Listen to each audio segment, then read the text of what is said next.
Hello, my name is Slindile Xhakaza. I am saved and born-again Christian who is passionate about Christ and his church. I got saved in my first year of varsity.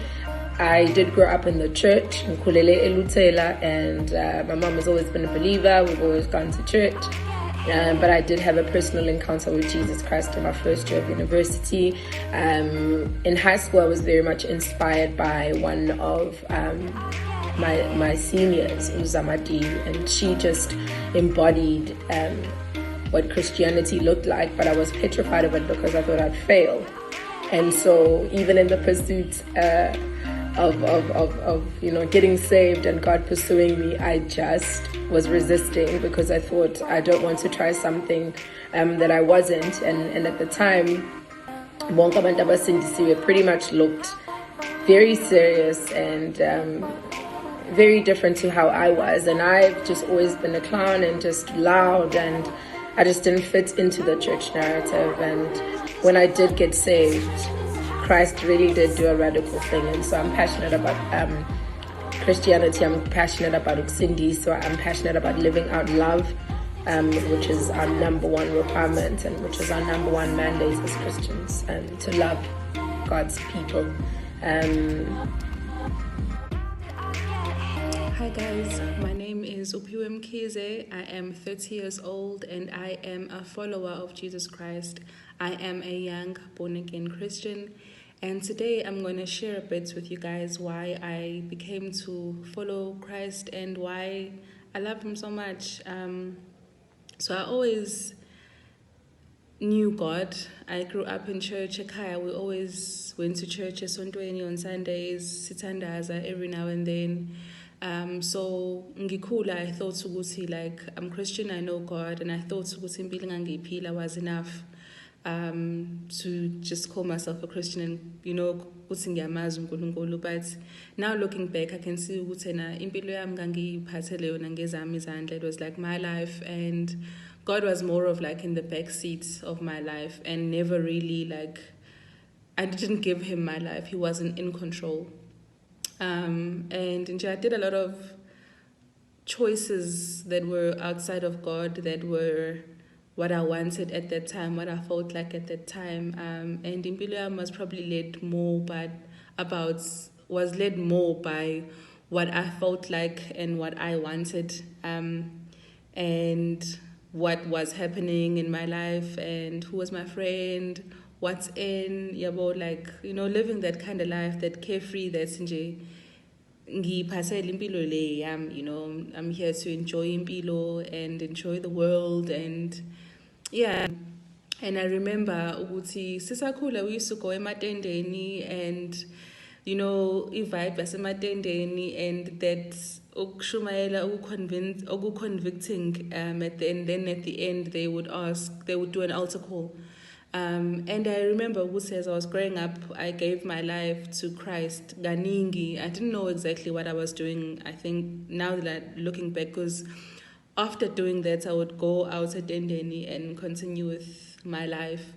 I remember ukuthi at some point, I moved away from home and I was living in Pretoria, and I remember visiting a church in Pretoria, and they did an altar call at that church as well in Pretoria. This was in 2011, yeah. And I gave my life to God again, even lelo bandla lelo. But also again, left the church, continued with my life, did what I wanted, and was in control of my life.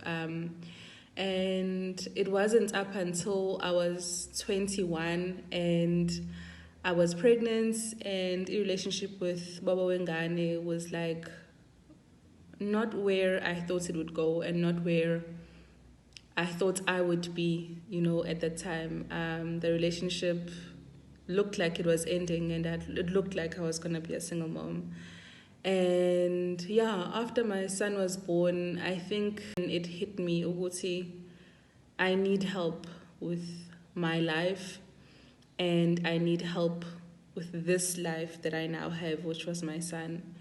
And more than anything, I think that was my biggest reason for taking a relationship more seriously, because I realized, hey, I've been doing this my own way, and look where I am now.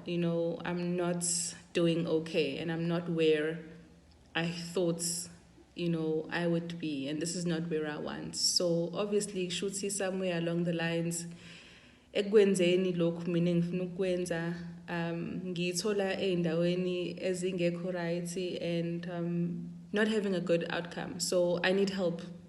I need help with my life, and I need help with this life. So yeah, that was why I took my relationship with uNkulunkulu more seriously. Why I think after having my son, I was gobbling up anything and everything that was Christian, from podcasts to little notes of amabook about parenting and raising ingane in God's way. And I think my son's birth really was the push I needed to push me towards being hungry for uNkulunkulu. And yeah, I don't know how to explain it further, but yeah, my son's life was what I needed to make me see ukuthi I need help with the impilo. I need God's hand, I need his help, I need him to guide me, and I need his guidance even with the child that I was going to raise, because I knew I don't have it in me, or what I know and what's is not enough to raise ingane the best way this child needs to be raised. So I needed help. So yeah, I knelt before God, and I really took relationship with uNkulunkulu seriously after having ingane, because I needed help. Yeah, and he did help me. My son is 8 now. Yeah, and that journey has been amazing, and impilo yakhe has been such a great testimony of how much God loves me. So